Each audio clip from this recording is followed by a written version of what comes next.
If you own a home in Canada, or if you have ever sold a piece of property, transferred a house to your children, or even just put your name on a family member's mortgage to help them out, then what I am about to share with you in the next few minutes could be the most critical financial information you hear all year. The Canada Revenue Agency has quietly activated a set of powerful new property rules for 2026. Right now, as you are watching this video, tens of thousands of Canadians, most of them seniors, retirees, and near retirees, are unknowingly walking into a devastating financial trap. This trap could cost them tens of thousands of dollars in back taxes, crippling penalties, and compounding interest. The April 30th, 2026 tax filing deadline has either just passed or is right around the corner. If you did not report your property transactions correctly, the clock is already ticking against you. Every single day you wait, the financial damage grows. Today, I am going to break all of this down for you in plain, straightforward language. There will be no complicated tax jargon, no confusing legal terms, just clear, honest, and actionable information. The exact kind of information you would want your own family to have. Stay with me until the very end of this video because I am also going to give you a clear, step-by-step action plan, completely free, that you can follow today to protect yourself, your home, and your hard-earned retirement benefits, including your CPP, your OAS, and your GIS. Let us get into it. Let us start from the very beginning so that absolutely everyone is on the same page. Most Canadians know that when you sell your home, the place where you actually live, you generally do not pay capital gains tax on the profit. This is protected by the principal residence exemption. It is one of the most generous tax benefits in the Canadian system. Millions have used it to build tax-free wealth. But here is what most people do not know, including seniors who have done their own taxes for decades. Back in 2016, the federal government made a foundational change. They said, yes, the principal residence exemption still exists, but starting with the 2016 tax year, you now have to formally report every single home sale on your income tax return. You have to declare that it happened. You have to fill in the correct forms, specifically Schedule 3 and Form T-291. You have to tell the CRA even if you owe absolutely $0 in tax. This was a complete shift from the era before 2016, when you did not have to mention a home sale at all if the full exemption applied. And the consequences of not reporting are severe. If you sell your home and forget to report it, or if the reporting is incomplete, the CRA can deny your principal residence exemption entirely, not reduce it, deny it completely. That means the full profit from your home sale becomes taxable overnight. And now in 2026, there is an additional layer on top of this that is brand new, and it affects a surprisingly large number of seniors. This involves something called a bare trust arrangement. I am going to explain exactly what that means in just a moment. But first, let us talk real numbers. Let me walk you through the actual 2026 rules for capital gains, because these have changed significantly. For property sales that occurred before January 1st, 2026, the capital gains inclusion rate was 50%. That means if you sold a property and had a taxable gain, meaning it was not fully protected by the principal residence exemption, only half of that gain was added to your income and taxed. But effective January 1st, 2026, the Government of Canada changed this fundamentally. For individuals, the first $250,000 of annual capital gains is still taxed at the 50% inclusion rate. But any gains above that $250,000 threshold in a single year are now taxed at a 2/3 inclusion rate. That is approximately 66.67%. For corporations and most trusts, the 2/3 rate applies to all capital gains with no threshold. Why does this matter so much to seniors? Because if you are selling a home you have owned for decades, your capital gain may be very large. Let us use a realistic Canadian example. Say you bought your home in Brampton, Ontario in 1991 for $175,000. Over the years, you raised your family there, retired, and in late 2025, you finally sold it for $900,000. Your capital gain is $725,000. Now, if this was your principal residence for every single year you owned it, The principal residence exemption fully protects all of that gain. No capital gains tax at all. But that protection only works if you properly reported the sale on your 2025 tax return, filed by April 30th, 2026. If you forgot to report it or filed it incorrectly, the CRA can deny the exemption. Without the exemption, here is what you face in 2026. The first $250,000 of your gain is taxed at the 50% inclusion rate. That means $125,000 is added to your taxable income. The remaining $475,000 of gain above the threshold is now taxed at 66.67%. That means an additional $316,750 is added to your income. Add those together, and over $440,000 could suddenly land on your tax return as taxable income in a single year. Depending on your province and your marginal tax rate, the actual tax bill could easily exceed $150,000. And that is before we even add penalties. The CRA charges a late filing penalty for an unreported principal residence designation of $100 per complete month, up to a maximum of $8,000 per property. On top of that, the CRA charges interest on any overdue taxes. This interest is currently around 7% annually, compounded daily. That interest starts accumulating from April 30th, 2026, the original filing deadline. So, when you combine a denied exemption, back taxes at the new 2026 inclusion rates, an $8,000 penalty, and compounding daily interest, the total financial damage can absolutely reach or exceed $50,000 very quickly. For larger properties, it can be far more. This is the real, imminent danger that so many seniors are facing right now. Now, I want to talk about something completely new for 2026, the Bare Trust reporting requirement. This is catching thousands of Canadian seniors by surprise. Many of you have never heard the term Bare Trust, but there is a very good chance you are involved in one right now. A Bare Trust arrangement simply means that one person holds legal title to a property, while another person is the actual beneficial owner, meaning they have the real rights to use it, benefit from it, and control it. The person whose name is on the legal title is just holding it for someone else. Here are the most common situations where seniors unknowingly have bare trust arrangements. First, a parent who went on title to help their adult child purchase a home and qualify for a mortgage. The parent's name is on the deed, but the child is the real owner. That is a bare trust. Second, an elderly parent who added an adult child's name to their home for estate planning purposes, so the property would pass easily when they die without going through probate. That is a bare trust. Third, a senior who holds property jointly with a sibling or an adult child, but where the ownership arrangement is not an equal partnership. That can also be classified as a bare trust. Now, here is the critical 2026 update. For many years, the CRA was trying to implement mandatory T3 trust return filing requirements for bare trusts, but there was enormous confusion. The CRA kept extending the deadline, exempting bare trusts from filing for 2023, 2024, and 2025. Many people assumed the government had given up. But in 2026, that grace period is officially over. Bill C-15 was enacted on March 26, 2026. It is now law. Under this legislation, certain bare trusts are required to file a T3 trust income tax and information return, including a Schedule 15 with full beneficial ownership information for taxation years ending December 31st, 2026. This means if you are in a bare trust arrangement right now, you must file a T3 return for the 2026 tax year. The deadline for that filing is 90 days after December 31st, 2026, which lands in late March of 2027. Now, there are some narrow exemptions. If all beneficiaries are legal owners of the property and all legal owners are beneficiaries, there may be an exemption. If the trust holds assets worth $50,000 or less throughout the year in eligible assets like cash and government bonds, there may be an exemption. But here is the most important message. You cannot simply assume you are exempt.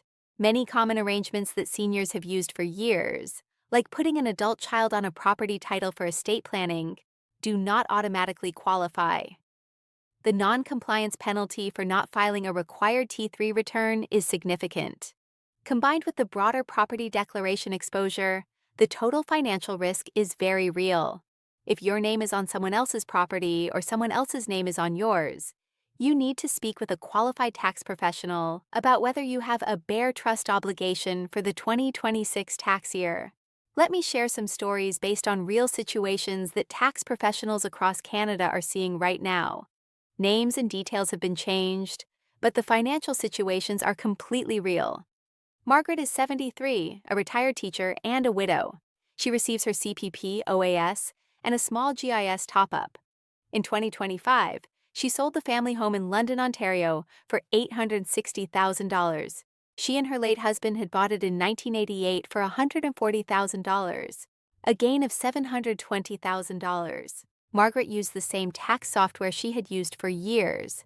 But the software's question about the home sale was easy to click past without fully completing the T22091 Principal Residence Designation form. The year of sale, the proceeds of disposition, and the formal designation needed to be on Schedule 3 of her return. It was not. When the CRA cross-referenced the land registry records against her filed return, a flag was raised automatically. Margaret received a letter in late 2026. She needed professional help, and resolving the issue cost her months of anxiety and thousands in accounting fees. The stress of a CRA review while living on a fixed income was devastating. The lesson: even when you are fully entitled to the exemption, filing it incorrectly is enough to trigger serious consequences. David is 67 and recently retired. When his mother passed away in 2025, she left him her home in Winnipeg.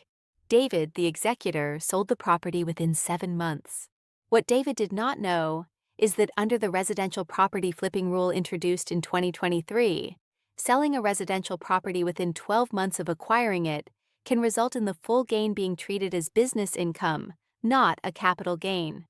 That means 100% of the profit is taxable with no access to the principal residence exemption. For estate situations, there are exemptions, but they are not automatic.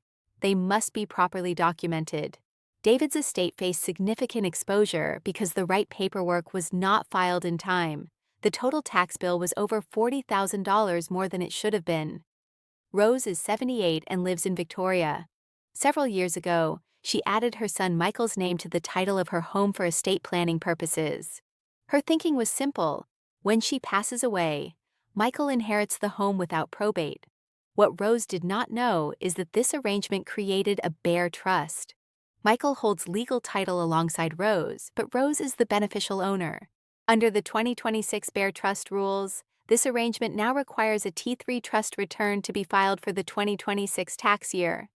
Failure to file can result in penalties.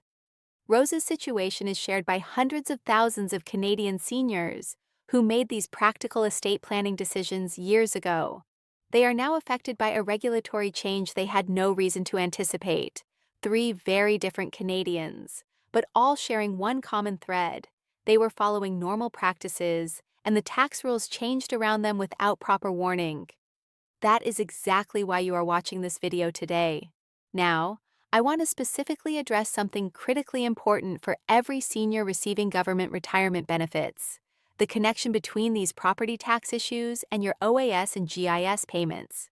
As of the April to June 2026 quarter, the maximum OAS payment for seniors between 65 and 74 is $743.45 per month.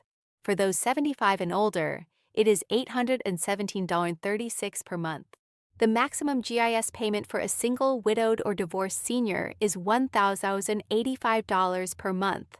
Combined, a low-income single senior could receive over $1,800 per month from OAS and GIS. Over a full year, that is over $22,000 in essential income. For many seniors in Canada, that is what they live on. Here is the critical connection. Your GIS amount is calculated entirely based on your income from the previous year's tax return. Your GIS is recalculated every July based on the return you filed by April 30th. If you did not file your 2025 tax return by April 30th, 2026, your GIS payments could be suspended starting in July 2026. Not reduced, suspended entirely, without warning, just gone. Retroactive GIS is only available for 11 months of back payments. Longer gaps mean benefits that are permanently lost forever. And here is the second danger. If the CRA reassesses a prior year's taxes and adds a large capital gain to your reported income because of an unreported property sale, that sudden income spike can affect your GIS eligibility calculation for the following year. Suppose the CRA reassesses your 2024 tax return and adds a $200,000 capital gain to your income. Your 2024 income now appears very high. The cascading effects can be complex and difficult to untangle. There is also the OAS recovery tax, commonly called the clawback. If your net world income exceeds $99,197 in a given year, the CRA begins clawing back 15 cents of OAS for every dollar above that threshold. A large, unexpected capital gain in a reassessment year could potentially push your income over this threshold and trigger a massive OAS repayment. I am not sharing this to frighten you. I am sharing it because understanding these connections empowers you to act now, before there is a problem, rather than scrambling to fix one after the fact. All right, now let us get to the most important part of this video, your action plan. Step 1. Identify every property transaction you have been involved in since 2016. Sit down with a notepad and list every piece of property you have sold since January 1, 2016. This includes your principal home, a cottage, a rental property, a condo, or any vacant lot. Also note any properties you have transferred to family members, even if no money changed hands. If you sold your home in 2025, that sale needs to be on your 2025 tax return filed by April 30, 2026. If you miss the deadline, file as soon as possible. The late filing penalty for not filing your T1 return when you owe money is 5% of what you owe, plus 1% for each additional month up to 12 months. Step 2. Check that your home sale was properly reported. Pull out your tax return from the year you sold each property. Look specifically for Schedule 3, the capital gain schedule. A reported principal residence sale should appear there, along with a completed Form T291. If the sale is missing from Schedule 3, or if Form T291 was not completed, that is a problem you need to address immediately. Step 3. Explore the Voluntary Disclosures Program if you have missed prior years. If you know that you sold a property in a prior year and it was not properly reported, do not wait for the CRA to contact you. The CRA has a Voluntary Disclosures Program. If you come to them before they come to you, you may be eligible for reduced penalties or relief entirely. But the moment the CRA opens a review, you lose access to the full protections of this program. Step 4. Check if you are involved in a bare trust arrangement. Ask yourself, is your name on someone else's property title? Is someone else's name on your property? Did you put an adult child on a property title? If the answer is yes to any of these, speak with a tax professional this year about your potential bare trust obligations for the 2026 tax year. The T3 filing deadline is 90 days after December 31, 2026, which means late March 2027, but start preparing well in advance. Step 5. Make sure your 2025 tax return is filed and your GIS is protected. This is critical for every senior receiving GIS. File your tax return every year by April 30th, even if you have no income to report.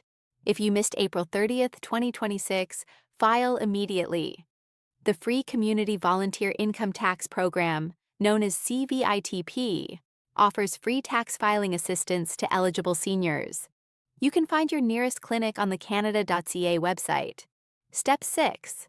Protect your future estate planning from the flipping rule. If you are planning to leave your home to your children through your estate, speak with both a tax professional and an estate lawyer before you take any action. The property flipping rule can apply to estates in ways that feel deeply unfair but are legally binding. Until new protective legislation becomes law, estates remain exposed if a property is sold within a year of the deceased's passing. Start planning now. A few $100s spent with a qualified professional today can protect your family from paying tens of thousands of dollars in unexpected taxes in the future. I want to take a moment to explain why the risk is higher in 2026 than it has ever been before. the CRA has upgraded its data matching technology. They are now cross-referencing land registry databases across all provinces directly with your tax returns. They know exactly what properties were sold, for how much, and by whom. If your return does not match their data, an automatic flag goes up. Please hit the like button right now. It only takes 1 second, but it tells the YouTube algorithm that this kind of honest, accurate, plain language information about Canadian retirement benefits and tax obligations is exactly what people need, and it helps us reach more seniors. Please subscribe to this channel if you are not already subscribed and turn on the notification bell. Every week we bring you updates on CPP, OAS, GIS, CRA rule changes, and retirement planning, all completely free. Drop a comment below and tell me what city or province you are watching from. I genuinely read every single comment. And please share this video. Send it to your spouse, send it to a friend, send it to your adult children.